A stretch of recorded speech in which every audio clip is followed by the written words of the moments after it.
አፋብዕን እንደ ኢህአዴግ የሚያዩ እዞች አካሄድ ለአፋብዕን ለአማራ ሕዝብ ህልውና ለትግሉ ጫፍ መድረስ አደገኛ እየሆነ መጥቷል።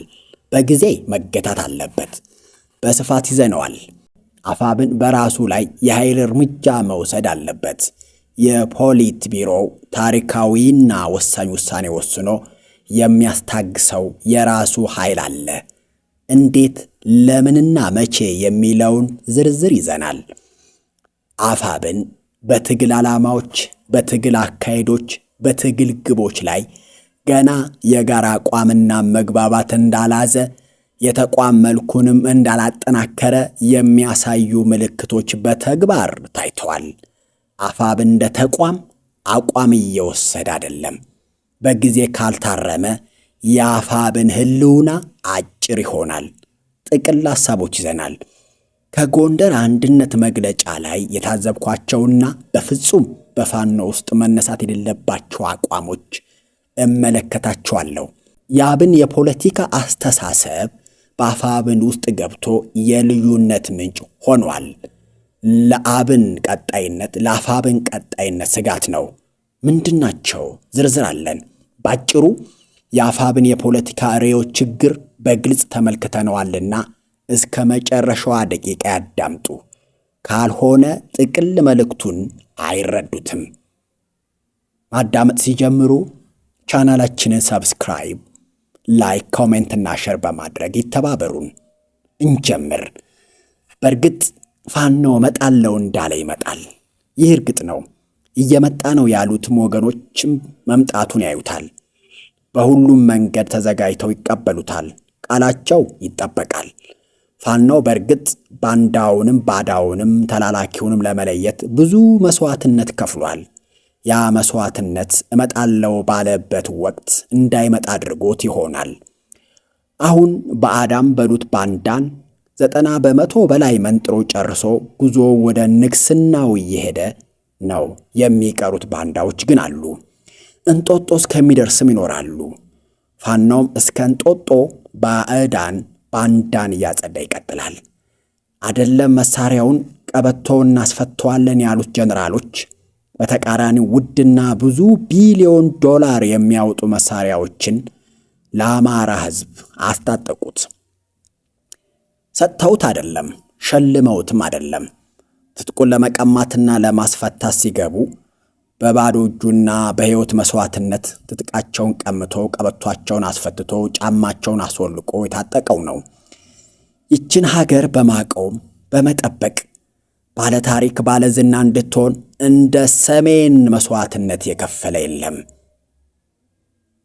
እንደ ሰሜኖችን ደግሞ የሴራ ፖለቲካ ወይም ፕሮፓጋንዳ ሰለባ የሆነና የተሰራበት ሕዝብም የለም።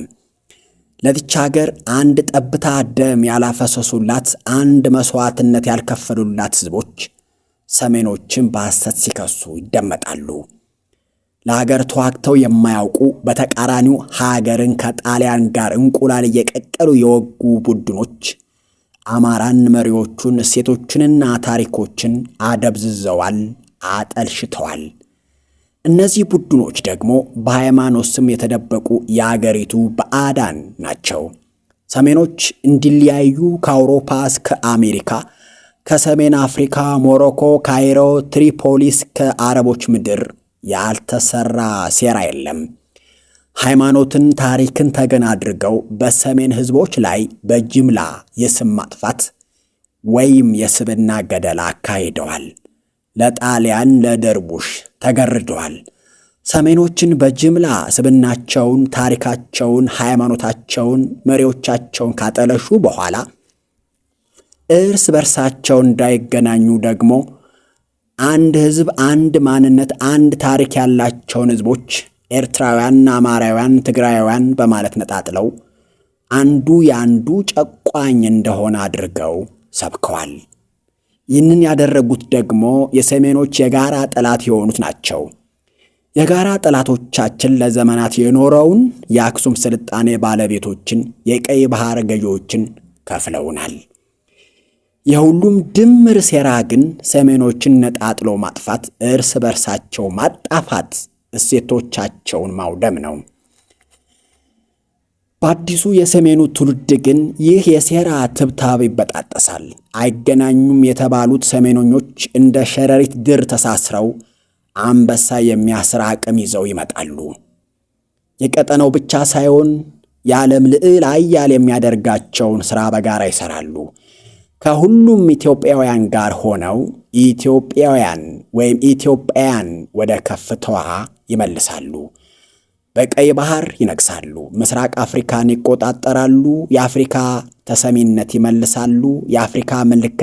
የአፍሪካ ምልክትነታቸውን በድጋሜ ያረጋግጣሉ።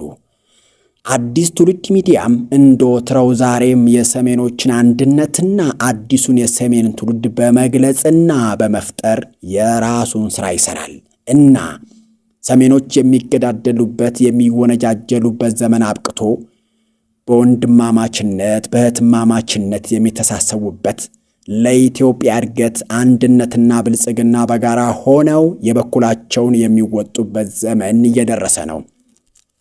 አዲሱ ትውልዶች ከሌሎች እህት ኢትዮጵያውያን ጋር ሆነው ሀገርን ለማበልጸግ እየመጡ ነው። ለዋት አመራሮች፣ ለትግራይና ኤርትራ ልጆች እንዲሁም ለአማራው ማህበረሰብ ጠላት ምክክር እያለ ያለፈውን ጥፋቱን ለማጥፋት እየሰራ ነው።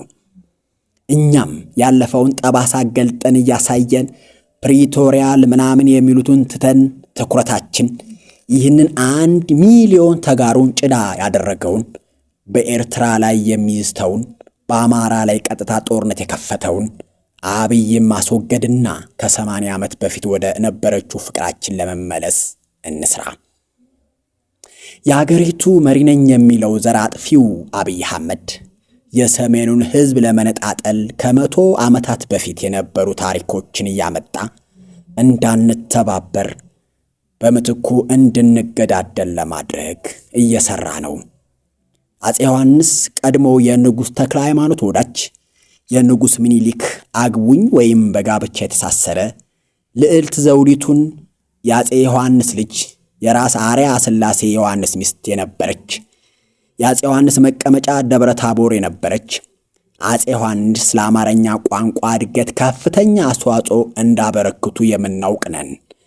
ከምንም በላይ አፄ ዮሐንስ በአማራ ምድር መተማ ለሀገር ሉዓላዊነት ሲዋደቁ ለጠላት ደርቡሽ አንገታቸውን ሰጥተው እንደወደቁ እናውቃለን።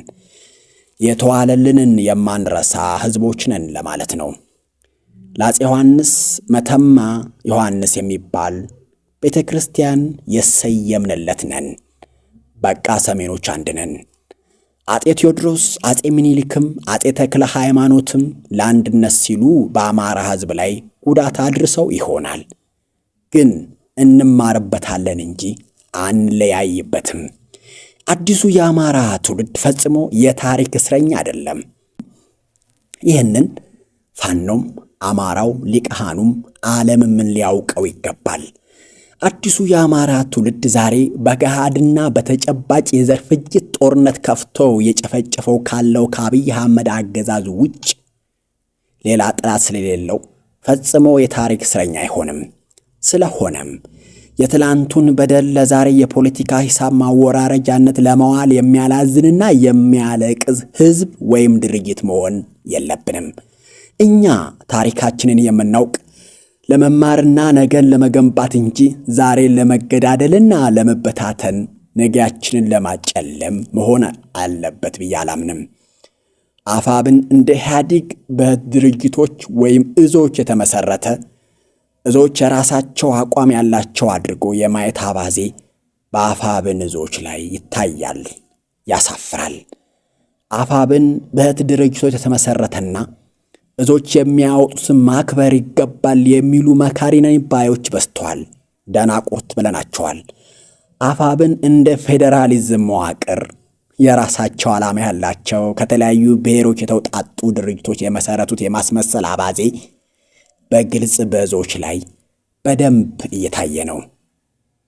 የጎንደር አቋም፣ የሸዋ አቋም፣ የቤተ አማራ አቋም፣ የጎጃም አቋም እያሉ መናገር ጀምረዋል እና አማራ እንዲህ የወረደ ትውልድ አለው ብዬ አላስብም።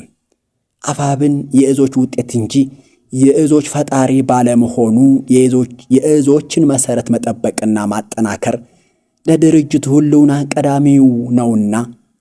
ቀዳሚውና የማይታለፈው ቅድመ ሁኔታ ነው የሚሉ ድምጾች በዝተዋል። እዞች፣ ኮሮች፣ ክፍለ ጦሮች የራሳቸውን ሕግ አዋጅ ማውጣት የተለመደ እኩይ ድርጊትና መቆም ያለበት ነው። የጎንደር ጠቅላይ ግዛት በላይ እዝ ያወጣውን መግለጫ ማየት በቂ ነው። በላይ እዝ ከቴዎድሮስ እዝ፣ ከምኒልክ እዝ፣ ካሳምነው እዝም ጋር ቢሆን አብሬ አልሰራም አይነት ቀይ መስመር አስቀምጧል። መጀመሪያ በቀይ መስመር ያስቀመጣቸው ነጥቦች በቀጥታ ከአብን ማንፌስቶ የተገለበጡ ናቸው። በቀይ መስመር የተቀመጡ ነጥቦች የፈረሰው አብን እጅ የሰጡ ፋኖች በምክክር ኮሚሽን አስገብተው የተከራከሩባቸው ነው። መልስ አያገኙም እንጂ የአብን አስተሳሰብ ወይም ርዕዮተ ዓለም በአፋብን ውስጥ ቀጥታ ገብቶ አፋብንን እየበታተነው ይገኛል። አፋብን የራሱ ርዕዮት ማስቀመጥ አለበት። መቼም አፋብን ሕገ መንግሥት ለማሻሻል የሚል ዓላማ ካለው አስቂኝ ነው ሕገ መንግሥት ለመጻፍ እንጂ። መቼም አፋብን በሕገ መንግሥቱ የተሰጠውን ውክልና ለማረጋገጥ የሚታገል ከሆነ በግል ያዝናለሁ። የሚታገለው ለውክልና ሳይሆን አዲስ በሚፈጥረው ሕገ መንግሥት አዲስ አስተዳደር ለመዘርጋትና በራሱ ሕገ መንግሥት ለመወከል እንጂ።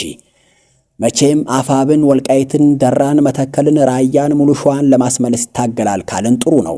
ግን የአማራ ርስቶች እነዚህ ብቻ ናቸው?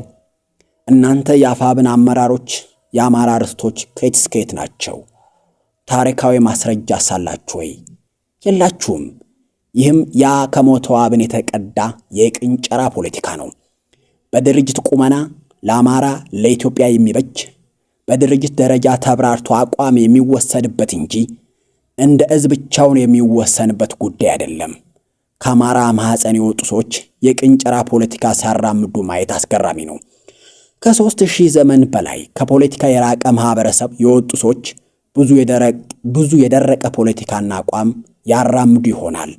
ይህ ደረቅ ፖለቲካ በባዝሊንም ቢሆን መለዘብና መርጠብ አዳጊ መሆን ይገባዋል።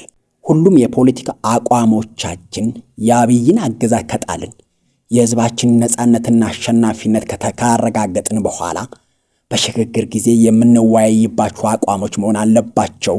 እስከዛ ግን ትኩረታችን ሁሉ የአብይን አገዛዝ መጣል እንጂ የአብይን አገዛዝ መጣል ላይ የሚጠቅሙ ስትራቴጂዎችን ላይ ብቻ ማተኮር ይገባል።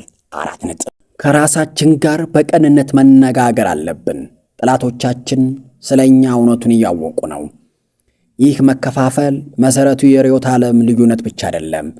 የአማራ የወደፊት አቅጣጫ የፌዴራሊዝም ወይም የማዕከላዊ ስርዓት ክርክር ወይም የምንገነባው መንግስት ባህሪ ላይ ያለ ጥልቅ አለመግባባት አይደለም።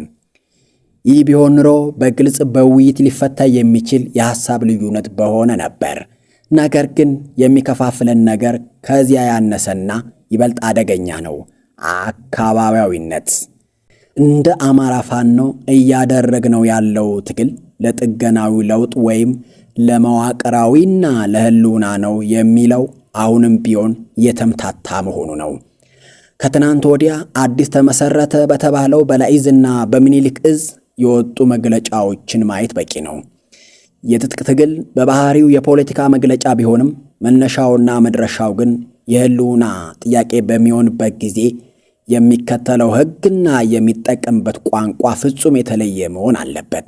ከሰሞኑ ከጎንደር አማራ ፋኖና ከወሎ አማራዎች ፋኖ የፖለቲካ ኃላፊ ከሞገስ አባራው የታዩት መግለጫዎችና ጽሑፎች በትግል ውስጥ ያለውን አንገብጋቢ የመረጃና የጽንሰ ሐሳብ መጋጨት በግልጽ ያሳያሉ። በውስጣቸው የያዛቸው 3 መሰረታዊ ጥያቄዎች የህገ መንግስት ማሻሻያ፣ ተመጣጣኝ የፖለቲካ ውክልናና የሽግግር ፍትህ የህዝቡን የህልውና ትግል አቅጣጫ አስመልክቶ ብዥታ የሚፈጥሩና በትግሉ ቆራጥነት ላይ ጥያቄ የሚያነሱ መሆናቸውን በግልጽ መነጋገር ይኖርብናል። የአማራ ፋኖ ትግል በመነሻውም ሆነ በዕለታዊ እውነታው ፍጹም የህልውና ትግል ነው። ይህ ትግል የስልጣን ኮታ ለመጋራት ወይም በአሮጌው ስርዓት ወንበሮች ላይ ጥቂት ተጨማሪ መቀመጫዎች ለማግኘት የሚደረግ የፖለቲካ ቁማር አይደለም። ነገር ግን ሰሞኑን በወጡት መግለጫዎች ውስጥ የሚንጸባረቁት ጥገናዊና ለድርድር የተቻኮሉ የሚመስሉ ጥያቄዎች በአማራው ላይ የተፈጸመው የክፍለ ዘመናትን ግፍና ስጋት ወደ ተራ የፖለቲካ ስምምነት ዝቅ የሚያደርጉ ናቸው። የሕገ መንግሥት ማሻሻያ ብሎ መጠየቅ በራሱ ነባሩንና የአማራን ሕዝብ ሕልውና አደጋ ላይ የጣለውን የፌዴራል መዋቅር ሕጋዊነት በተዘዋዋሪ መንገድ አምኖ መቀበል ነው። በተመሳሳይ ተመጣጣኝ ውክልና የሚለው ጥያቄ የስልጣን ክፍፍልን ብቻ የሚያልም ጥገናዊ አካሄድ ነው። ትግሉ በጥገናዊ ለውጥ አዙሪት ውስጥ እንዳይዋጥ በመከላከያነት ወደ መዋቅራዊ ዋስትና መሸጋገር አለበት።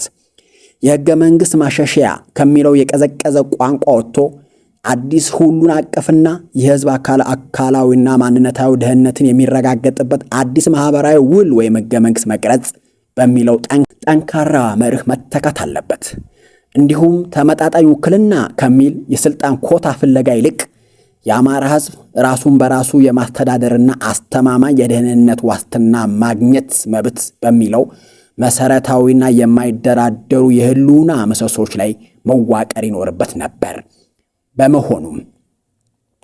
በመሆኑም ወታደራዊ የበላይነትና ጠንካራ ማዕከላዊ የኃይል ሚዛን ሳይፈጠር ስለ ሽግግር ፍትህ፣ ስለ ድርድር ቅድመ ሁኔታዎች ማውራት በትግሉ ቆራጥነት ላይ ጥርጣሬ መዝራት ነው። የሽግግር ፍትህም ሆነ ሌሎች የፖለቲካዊ ስምምነቶች የሚመጡት የኃይል ሚዛኑ ሙሉ በሙሉ በመቆጣጠር የሚገኘውን የበላይነት መሰረት በማድረግ ብቻ ነው። በተለያዩ የእዝ ኮማንዶዎች የሚወጡና እርስ በርስ የሚጋጩ መገለጫዎች የትግሉን ዋጋ እያራከሱ በመላው አማራ ደረጃ እንደ አፋብን አንድ ወጥ የሆነና የህልውና ዋስትናን ማዕከል ያደረገ ማንፌስቶ እንዲሁም ማዕከላዊ የቃል አቀባይ መዋቅር ደረጃ በሁሉም ስምምነት ቢወጡ ጥሩ ነበር። ግን አሁንም በየአቅጣጫው የተለያዩ ጽሑፎች ሲወጡ ታጋዩም ሆነ ህዝቡ መደናገሩ አይቀርም፣ ጥርጣሬም ሊያድርበት ይችላል እና በሰፈቀደ አቋም የሚይዝ እዝ አመራር፣ ኮል፣ ክፍለ ጦር፣ ተዋጊ አስፈላጊውን እርምጃ የሚወስድ እስከ 10,000 ፋኖች አባላት ያሉት ልዩ ኮማንዶ ማዘጋጀትና የሚንገራገጭ ግለሰብ አመራር፣ እዝ ወይም ኮር ላይ እርምጃ የሚወስድ ኮማንዶ በፖሊት ቢሮ ሊዘጋጅ ይገባል።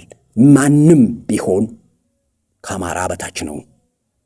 እድሉ ሰጥቷቸው አመራር የሆኑ ሰዎች ነገ ተራ ግለሰብ ሊሆኑ እንደሚችሉ ማሰብ ይገባቸዋል እንላለን። እናመሰግናለን።